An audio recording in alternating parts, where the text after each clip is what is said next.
कि किस तरीके से तमिलनाडु में रह रहे बिहारियों को बर्बरता से पीटा जा रहा है।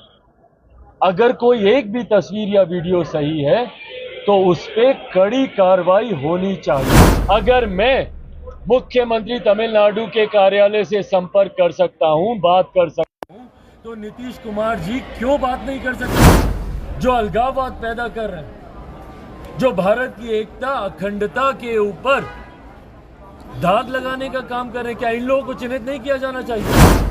जो मैंने ना सिर्फ दोनों प्रदेशों के मुख्यमंत्री को लिखा, बल्कि मैंने केंद्रीय गृह मंत्री को भी, उनसे भी आग्रह किया, भैया, क्योंकि बिहार की जनता तो मुख्यमंत्री पर विश्वास करती नहीं है। तमिलनाडु से जिस तरीके की तस्वीरें, वीडियोस और जानकारी सामने आ रही है, अगर ये परिस्थिति तमिलनाडु में ऐसी ही है तो ये बहुत चिंता का विषय है।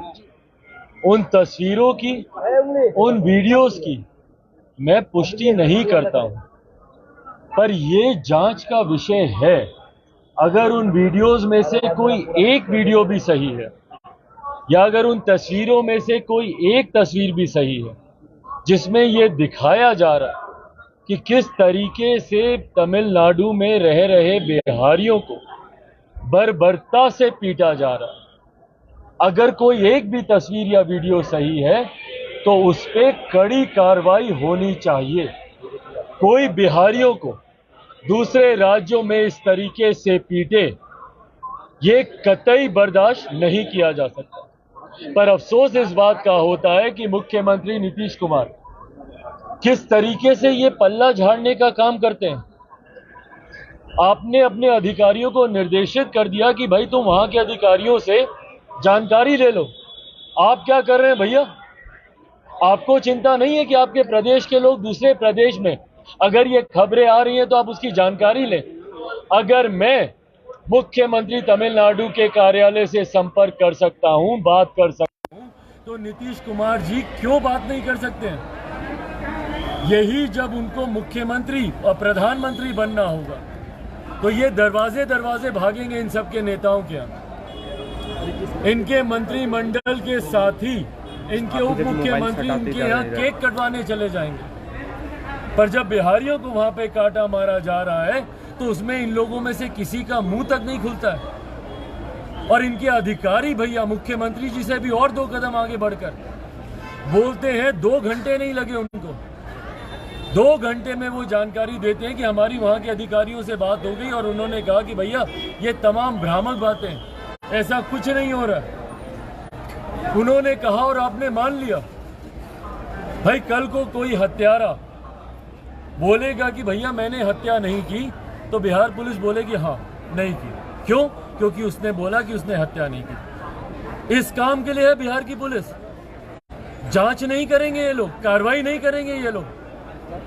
किस तरीके से इतने हल्के में ये बयान दे दिया गया बिहार पुलिस के द्वारा और वरिष्ठ अधिकारियों के द्वारा कि हमारी बात हो गई है, और उन्होंने कहा कि ऐसा कुछ नहीं है, बिना कोई जांच दल भेजे, बिना मुख्यमंत्री नीतीश कुमार जी के वहां के मुख्यमंत्री के से संपर्क साधे, इतने हल्के में इस विषय को लिया जा रहा है। और चलिए अगर ये भ्रामक भी है, भाई इन्हीं लोगों की मैं बात मान लेता हूं, संसद में खड़े होकर इन लोगों ने बयान दिया है ना, ये भ्रामक बातें हैं। अगर ये भ्रामक भी है तो क्या उन लोगों के ऊपर कार्रवाई नहीं होनी चाहिए जो भारतीयों के बीच भेदभाव की भावना उत्पन्न कर रहे हैं? क्या उन शरारती तत्वों के ऊपर, इनको ये लोग शरारती कह रहे हैं, ये असामाजिक तत्व हैं भैया, जो अलगाववाद पैदा कर रहे हैं, जो भारत की एकता अखंडता के ऊपर दाग लगाने का काम कर रहे हैं, क्या इन लोगों को चिन्हित नहीं किया जाना चाहिए? जो बिहारी और तमिलियंस के बीच में भेदभाव पैदा कर रहे हैं, जो नॉर्थ इंडियन और साउथ इंडियंस के बीच में भेदभाव पैदा कर रहे हैं, उनको कौन चिन्हित करेगा भैया? उन पे कौन जांच करेगा? तो कारण जो भी हो भैया, ये भ्रामक है तो भी उन लोगों को चिन्हित करना चाहिए। आप शांति से नहीं बैठ सकते मुख्यमंत्री नीतीश कुमार जी। और अगर इनमें से कोई एक तस्वीर वीडियो भी सही है तो इतिहास मुख्यमंत्री को कभी माफ नहीं करेगा। बिहार में तो ये बिहारियों को जीने नहीं देते, बिहार में ये लाठियां चलाते हैं, और इन्हीं की वजह से ये बिहारी दूसरे प्रदेश गए ना भैया। क्यों गए बिहारी तमिलनाडु? शौक से गया क्या कोई बिहारी?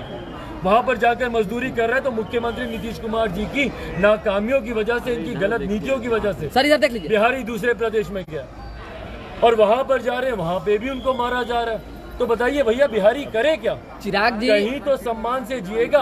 आप अपने राज्य में नहीं जीने देते और दूसरे राज्य में वहाँ की सरकारें नहीं जीने देती। यहाँ संशय की कोई बात नहीं है। जो मजदूर वहाँ से आ रहे हैं वो व्यथा बता रहे हैं, कह रहे हैं मारा जा रहा है, हम भागे नहीं हैं, भगाए गए हैं। बिल्कुल तेजस्वी यादव कह रहे हैं कि व्याकुल नहीं होना है, जो नेता विरोधी दल को उन्होंने कहा है सदन में। वहाँ की पुलिस भी मारती है चिराग जी, लोग जो आ रहे हैं कह रहे हैं कि पुलिस भी मिली हुई है। भाई हमारे खुद के पास फोन आ रहे हैं, जिस दिन ये लोग बयान दे रहे हैं ना कि भ्रामक खबरें हैं, मैंने अपने पत्र में भी ये लिखा, जो मैंने न सिर्फ दोनों प्रदेशों के मुख्यमंत्री को लिखा बल्कि मैंने केंद्रीय गृह मंत्री को भी, उनसे भी मैंने आग्रह किया भैया, क्योंकि बिहार की जनता तो मुख्यमंत्री पर विश्वास करती नहीं है, तो कम से कम केंद्र सरकार मदद करे। मुझे रोज फोन आ रहे हैं भैया कि हम लोग 50 लोग एक जगह पर हैं, हम लोग 25 लोग एक जगह पर हैं, हम लोग को मारा जा रहा है, खाने के लिए नहीं है, बाहर निकलने से हम लोग डर रहे हैं। और ये लोग बिहार की विधानसभा में खड़े होकर ये लोग बोल रहे हैं कि भैया भ्रामक बातें हैं। जो लोग आ रहे हैं अपनी व्यथा बता रहे हैं, उनसे सुनिए भैया। और ये लोग भ्रामक सोशल मीडिया पे ऐसे ही शरारती तत्व, शर्म आनी चाहिए बिहार की सरकार को। मुख्यमंत्री ने कमेटी बनाई है, अब कमेटी बनाई है, पहले निर्देशित कर रहे थे और उसके बाद निर्देशित करने के बाद अधिकारियों ने क्लीन चिट दे दी और अब इनको याद आ रहा है कि भैया हम कमेटी बनाएं। क्यों सर्वदलीय कमेटी को नहीं भेजा जा रहा वहां पर? अपनी राजनीति ये लोग चमका रहे हैं। इनके मंत्रियों के पास समय वहां के मुख्यमंत्री का जाके बर्थडे का केक कटवाने का, ये समय नहीं है कि वहां पे रह रहे बिहारियों से ये लोग जाके मुलाकात कर लें। भाई जो भी हो, जो भी दोषी हो, सख्त से सख्त कार्रवाई करें, मुख्यमंत्री जी इसमें तत्परता दिखाएं। भैया आज तो सरकार में आप भी है ना, दुर्भाग्य की बात है ये कि एक ऐसे मुख्यमंत्री सत्ता में बैठे हुए हैं जिनके पास दूसरे राज्यों में बिहारियों के लिए फुर्सत ही नहीं है, वो वहाँ पे जिए या मरे। घटनाएं सामने आई है लेकिन राज्य सरकार ने कुछ नहीं किया है। पंजाब की बात कर ले, आंध्र प्रदेश की बात कर ले, तमिलनाडु की बात कर ले, तो लगातार हमले हुए हैं। कब तक बिहारियों के ऊपर इस तरह की घटनाएं होती भाई जब तक मुख्यमंत्री नीतीश कुमार जी रहेंगे, बिहारियों के स्वाभिमान से ये खिलवाड़ करते हैं। इनकी वजह से बिहारी शब्द गाली बन गया, मुख्यमंत्री नीतीश कुमार जी की वजह से। इनकी वजह से बिहारी दूसरे राज्यों में जाने के लिए मजबूर है। पलायन के आंकड़े देख लीजिए, इनकी वजह से साल दर साल वो आंकड़े बढ़ते हैं। और अफसोस की बात यह कि उसके बाद उन बिहारियों को सुरक्षा तो दीजिए भैया।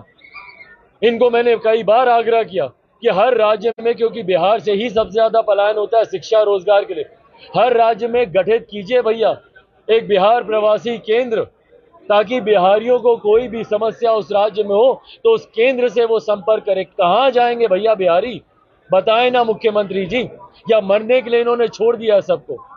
जितने अहंकार में मुख्यमंत्री है ना और इनकी पूरी सरकार है, इनको लग रहा है कि भैया कोई जिए मरे, जोड़ तोड़ के आंकड़े हम लोग के पास है। यही कारण है कि आज ये तीसरे नंबर की पार्टी बने।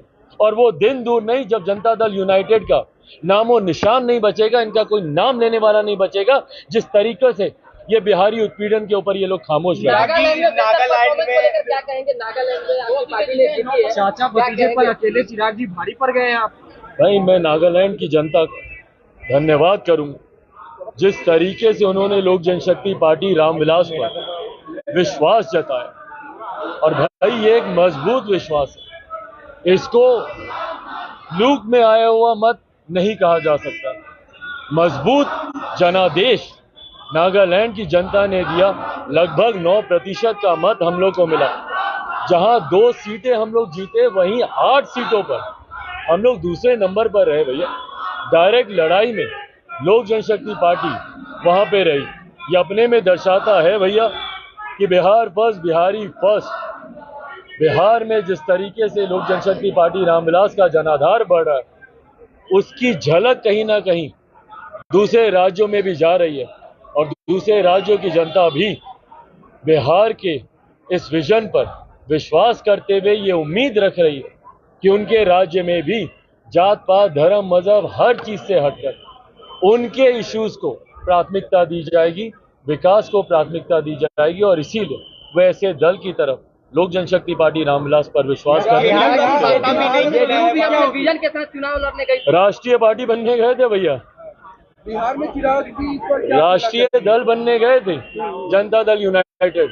कितनी मेहनत किए थे ये लोग, बीजेपी भी 3% वोट है। इनकी मेहनत देख लीजिए भैया। उस वक्त अगर आप लोग को याद हो तो जिनके साथ ये गठबंधन में है कांग्रेस, राहुल गांधी जी की समापन कौन सी यात्रा वो थी, भारत जोड़ो यात्रा, तो उसका समापन हो रहा था कश्मीर में।